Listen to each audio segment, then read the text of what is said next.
खुलुमबाय गोजोन फुंबिलि बयनिसिमबो नोंथांमोनखौ आंनि चेनेलाव गासैखौबो बरायनाय बावहरग्रोनाय थाबाय आसा खालामो नोंथांमोना खौरांखौ नायनानै मोजां मोनगोन।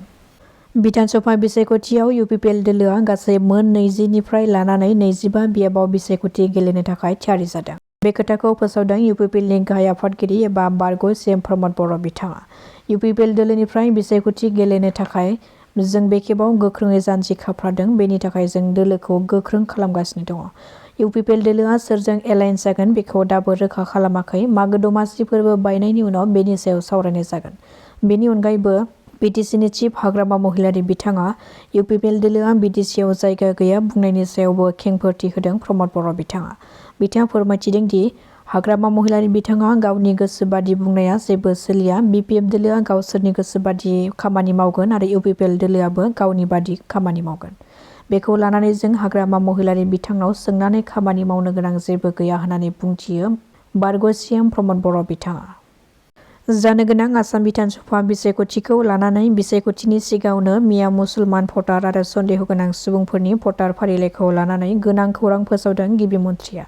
रायजोनि गोबां रोजा रोजा सन्देह खालामजाथाव सुबुंफोरनि मुंखौ भटार फारिलाइयाव थिसननाय जाया, बेखौ भटार फारिलाइनिफ्राय दाननाय जागोन। फैगौ 2026 मायथाइनि आसाम बिधानसभा बिसायख'थियाव जाहाथे सन्देह गोनां सुबुंफोरा भट होनो मोना बेखौ गोख्रों नोजोर लाखिनाय जागोन होननानै गावनि बिबुंथिनि गेजेरजों फोरमायथिदों गिबि मन्थ्रिया। शिलंआव मिथिहोनाय बादिब्ला बिसायख'थिया जानायनि सिगाङावनो रायजोनि गोबां सन्देह खालामजाथाव सुबुंफोरनि मुं फारिलाइखौ सिनायथिनानै बिसोरनि मुं फारिलाइखौ भटार फारिलाइनिफ्राय दाननो थाखाय गासै जिल्लाफोरनि जिल्ला बेंगिरिफोरखौ आरो मावख'गिरिफोरखौ बिथोन होनाय जादों। बेजों लोगोसेनो बिधानसभा बिसायख'थियाव कंग्रेसनो मियाफोरा भट होनानै जेबो मुलाम्फा जानाय नङा। मानोना कंग्रेसआ बिसोरनि इभिक्सन खालामजानायखौनो खौरां लायाखै आरो कंग्रेसआ सोरखाराव फैयोब्लानो मियाफ्रा इभिक्सन खालामजागोन होननानैबो बुंथियो गिबि मन्थ्रिया।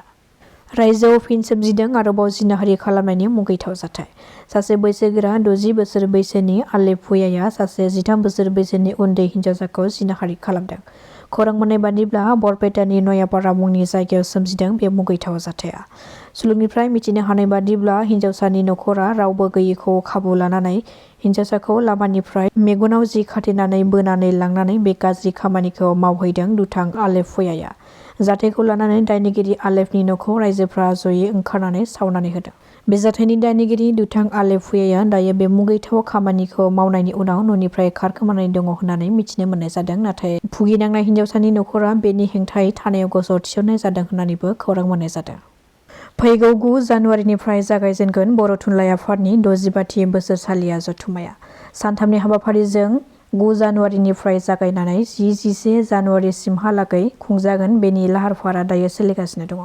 बे हाबाफारियाव गुबुन गुबुन जेरै त्रिपुरा, सोनाब बंग, दिल्ली आरो गुबुन गुबुन हादोरसाफोरनिफ्रायबो फैनानै बे हाबाफारियाव बाहागो लाफैगोन आरो गासै मोन 28 जिल्लाफोरनि थान्दैफ्रा बाहागो लानायजों लोगोसे बेनि अनगायैबो नेपाल, भुटाननिफ्रायबो मोन 50सो हारिमुवारि हान्जाफोराबो बाहागो लागोनखौ मिथिहोदों बर' थुनलाइ आफादनिफ्राय।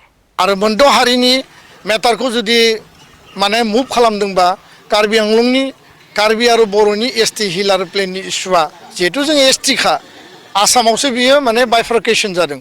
बे खामानिखौ मावनांगौ होननानै जों बुंदों। स्कुल प्रभिन्सियेलाइजेसननि खोथाखौ जों रेज खालामदों।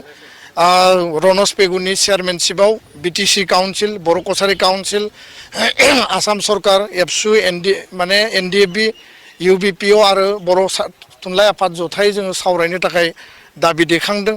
लोगोसेनो जि फरेस्टआव हा होनांगौ आरो बेजों लोगोसे XNDBनि रिहेबिलिटेसननि मेटार, केस उइथड्र खालामनायनि मेटार आरो सा 6 CBI आदालतआव जायफोरा दिनैबो जेलाव दङ रन्जन दैमारि आरो 6 आदार्स NIAनिखौथ' हगारबाय नाथाय CBIनि दाबो दङ बिथांमोनखौ रिलिज खालामनांगौ बेखौ जोङो दिनै दाबि लाखिदों।